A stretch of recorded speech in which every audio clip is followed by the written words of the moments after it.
ರಣರಣ ಮಂಡ್ಯದಲ್ಲಿ ಇವತ್ತು ಸುಮಲತಾ ರಾಜಕೀಯ ಭವಿಷ್ಯ ನಿರ್ಧಾರ ಏನು ಅನ್ನೋದನ್ನ ಪ್ರಕಟ ಮಾಡ್ತಾರೆ. ಮಂಡ್ಯದಲ್ಲಿ ರಾಜಕೀಯ ನಿರ್ಧಾರ ಪ್ರಕಟಿಸುತ್ತಾರೆ.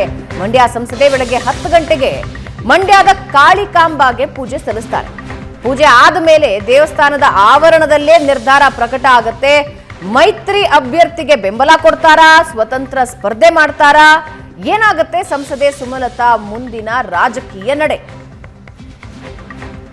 ನಿರ್ಧಾರ ಪ್ರಕಟಿಸೋದ್ರ ಬಗ್ಗೆ ಫೇಸ್ಬುಕ್ನಲ್ಲಿ ಈಗಾಗಲೇ ಪೋಸ್ಟ್ ಹಾಕಿದ್ರು. ದರ್ಶನ್, ಅಭಿಷೇಕ್ ಸೇರಿ ಹಲವರು ಇರ್ತಾರೆ. ನನ್ನ ನಿರ್ಧಾರ ಹೇಳ್ತೀನಿ ಅಂತ ಸಂಸದೆ ಹೇಳಿದ್ದಾರೆ.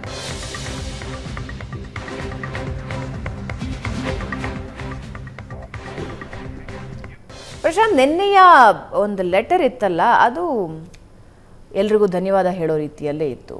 ಸುಮಲತಾ ಅವರ ಇವತ್ತಿನ ನಿರ್ಧಾರದ ಬಗ್ಗೆ ನನಗನ್ಸುತ್ತೆ ನೋಡಿ, ಸ್ವತಂತ್ರ ಅಭ್ಯರ್ಥಿಯಾಗಿ ಸ್ಪರ್ಧೆ ಮಾಡೋದೇ ಇದ್ದರೆ ಅವರು ವಿಜೇಂದ್ರ ಮತ್ತು ಕುಮಾರಸ್ವಾಮಿ ಅವ್ರನ್ನ ಭೇಟಿ ಆಗ್ತಾ ಇರಲಿಲ್ಲ, ನನ್ನ ಅನಿಸಿಕೆ ಪ್ರಕಾರ. ಆಮೇಲೆ ನಿಮಗೆ ಸ್ವತಂತ್ರವಾಗಿ ಸ್ಪರ್ಧೆ ಮಾಡಲಿಕ್ಕೆ ಒಂದು ಕಾರಣ ಬೇಕಾಗತ್ತೆ. ಕಳೆದ ಬಾರಿ ಸುಮಲತಾ ಅವ್ರಿಗೊಂದು ಕಾರಣ ಇತ್ತು. ಆಮೇಲೆ ರೇವಣ್ಣ ಟೀಕೆಗಳ ನಂತರವಂತರೂ ಸುಮಲತಾ ಅವರಿಗೆ ಜನರಿಂದಲೇ ಒಂದು ಪ್ರೀತಿ ದೊರಕ್ತಾ ಹೋಯಿತು. ಈ ಬಾರಿ ನೀವು ಪಾಲಿಟಿಕ್ಸ್ನಲ್ಲೂ ಅದಕ್ಕೊಂದು ಲಾಜಿಕ್ ಬೇಕಾಗತ್ತೆ, ಅದಕ್ಕೊಂದು ಟೈಮಿಂಗ್ ಬೇಕಾಗತ್ತೆ. ಆ ಟೈಮಿಂಗ್ ಈ ಬಾರಿ ಸುಮಲತಾ ಜೊತೆಗಿದೆ ಅಂತ ನನಗೆ ಅನಿಸ್ತಾ ಇಲ್ಲ. ಅವ್ರಿಗೆ BJP ಟಿಕೆಟ್ ಕೊಟ್ಟಿದ್ದರೆ ಮಾತು ಬೇರೆ ಇತ್ತು. ಆದರೆ BJP ಅದನ್ನು JDSಗೆ ಬಿಟ್ಟುಕೊಟ್ಟಾಗ ಅವರ ಸುಮಲತಾ ಅವರ ಬೇಡಿಕೆಯಂತೆ ನಿಖಿಲ್ಗೆ ಟಿಕೆಟ್ ಕೊಡದೆ ಕುಮಾರಸ್ವಾಮಿ ಅವರಿಗೆ ನಿಲ್ಲಿ ಅನ್ನೋದನ್ನು BJP ಹೇಳಿರುವಾಗ ಮಂಡ್ಯದಿಂದ ಸುಮಲತಾ ಅವರು ಪಕ್ಷೇತರರಾಗಿ ಸ್ಪರ್ಧೆ ಮಾಡ್ತಕ್ಕಂಥ ನಿರ್ಣಯ ತೆಗೆದುಕೊಳ್ತಾರೆ ಅಂತ ಅನ್ನಿಸ್ತಾ ಇಲ್ಲ. ಹಾಗೆ ತೆಗೆದುಕೊಳ್ಳೋದೇ ಇದ್ದರೆ ಅವರು ಇನ್ನೂ ವೋಕಲ್ ಆಗಿರ್ತಾಯಿದ್ರು ಡೇ ಒನ್ನಿಂದ. ಹಾಗೆ ತೆಗೆದುಕೊಳ್ಳೋದೇ ಇದ್ದರೆ ವಿಜೇಂದ್ರರನ್ನ ಮತ್ತು ಕುಮಾರಸ್ವಾಮಿ ಅವ್ರನ್ನಂತರೂ ಭೇಟಿ ಆಗಲಿಕ್ಕೆ ಅವರು ಒಪ್ತಾನೆ ಇರಲಿಲ್ಲ. ಒಪ್ಪಿದ್ದಾರೆ, ಅದರ ಅರ್ಥ ಸುಮಲತಾ ಈ ಬಾರಿ ತಣ್ಣಗಾಗಿದ್ದಾರೆ. ಬಟ್ ಕುತೂಹಲ ಏನು, ಅವರು ಇವತ್ತೇನು ಮಾತಾಡ್ತಾರೆ? BJP JDS ಮೈತ್ರಿ ಬಗ್ಗೆ ಅವರ ವಕ್ತವ್ಯ ಏನಿರುತ್ತೆ? ಕುಮಾರಸ್ವಾಮಿ ಕ್ಯಾಂಡಿಡೇಚರ್ ಬಗ್ಗೆ ಸುಮಲತಾ ಬೆಂಬಲ ಕೊಡ್ತಾರೋ ಅಥವಾ ಅವ್ರು ಕ್ಯಾಂಡಿಡೇಟ್ ಕೊಟ್ಟಿದ್ದಾರೆ ನಾನು ಸುಮ್ಮನೆ ಆಗ್ತೀನಿ ಅಂತ ಅಷ್ಟೇ ಹೇಳ್ತಾರೋ? ಇವೆಲ್ಲ ಅಂಶಗಳು ಮುಖ್ಯ ಆಗ್ತವೆ. ಹೀಗೆ ಕೆಲವೊಂದು ಬಾರಿ ಅವಕಾಶಗಳು ತಪ್ಪಿದಾಗ ಪಕ್ಷದಿಂದ ಏನು ಸಿಗುತ್ತೆ ಅನ್ನೋದು ಕೂಡ ಪ್ರಶ್ನೆ ಆಗುತ್ತೆ. ಮುಂದಿನ ದಿನಗಳಲ್ಲಿ ಏನು ಹಾಗಿದ್ದೊಂದು ವಿಷಯನೂ ಚರ್ಚೆಗೆ ಬಂದಿರುತ್ತೆ. ಈಗ ತೇಜಸ್ವಿನಿ ಅನಂತಕುಮಾರ್ ಥರ ಎಲ್ಲರೂ ಇರೋದಕ್ಕೆ ಸಾಧ್ಯ ಇಲ್ಲ. ಅವಕಾಶಗಳು ತಪ್ಪಿದಾಗಲೂ ಕೂಡ ಪಕ್ಷದ ಪರವಾಗಿ ನಿಂತು ಕೆಲಸ ಮಾಡಬೇಕು ಅಂತಿಲ್ಲ. ಅಂದರೆ ತೇಜಸ್ವಿನಿ ಅನಂತಕುಮಾರ್ ಕೇಸ್ ಬೇರೆನೇ ನಾವು ನೋಡಬೇಕಾಗತ್ತೆ.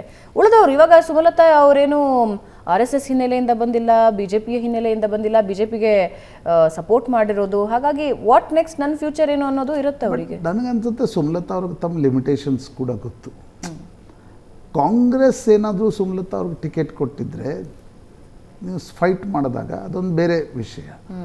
ಕಾಂಗ್ರೆಸ್ ಕೂಡ ನಿಮ್ಗೆ ಟಿಕೆಟ್ ಕೊಡದೆ BJP JDSನ ಮೈತ್ರಿಯಾಗಿ ಕುಮಾರಸ್ವಾಮಿಯಲ್ಲಿ ಅಭ್ಯರ್ಥಿ ಆದಾಗ ನೀವು ಪಕ್ಷೇತರರಾಗಿ ಸ್ಪರ್ಧಿಸಿ ಸಾಧಿಸ್ತೀರೇನು ಅನ್ನೋ ಪ್ರಶ್ನೆ ಬರುತ್ತೆ. ಅಲ್ಲ, ಉಳ್ಕೊಂಡಿದ್ದಕ್ಕೆ ಅವ್ರಿಗೆ ಸಿಗೋದೇನು ಅನ್ನೋದು ಪ್ರಶ್ನೆ ಆಗುತ್ತೆ. ನೋಡಿ, ಅನೇಕ ಬಾರಿ ಏನಾಗುತ್ತೆ, ಈಗ ಸುಮಲತಾ ಅವ್ರು ಹೋಗಿ ಏನು ವಿಧಾನ ಪರಿಷತ್ತು ಕೊಡಿ ನಾನು ಇಲ್ಲಿ ನಿಲ್ಲಲ್ಲ ಅಂತ ಹೇಳುವ ಜಾಯಮಾನದವರು ಅಂತ ನನಗೆ ಅನಿಸಲ್ಲ.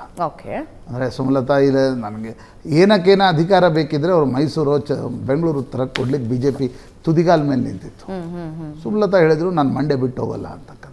ಹೀಗಾಗಿ ಏನೋ ನಾಳೆ ಅಕಾಮಿಡೇಷನ್ ಮಾಡ್ತೀವಿ, ನಾಳೆ ನಿಮ್ಗೆ ಏನೋ ಒಂದು ಸಣ್ಣ ಪೋಸ್ಟನ್ನು ಕೊಟ್ಬಿಡ್ತೀವಿ, ನೀವು ಸುಮ್ಮನಾಗ್ಬಿಡಿ ಅಂತ ಹೇಳಿದರೆ ಸುಮಲತಾ ಸುಮ್ಮನಾಗೋ ಜಾಯಮಾನದವರು ಅಂತ ನನಗೆ ಅನ್ಸುತ್ತೆ.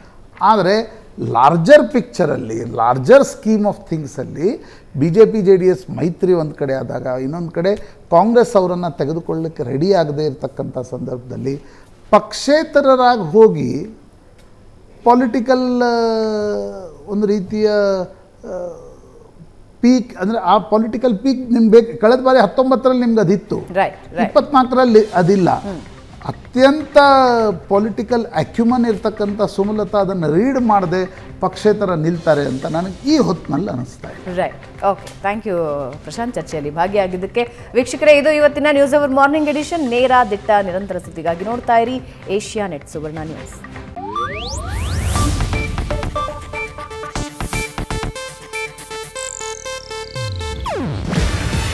ಇದು ಏಷ್ಯಾನೆಟ್ ನ್ಯೂಸ್ ನೆಟ್ವರ್ಕ್ ಪ್ರಸ್ತುತಿ.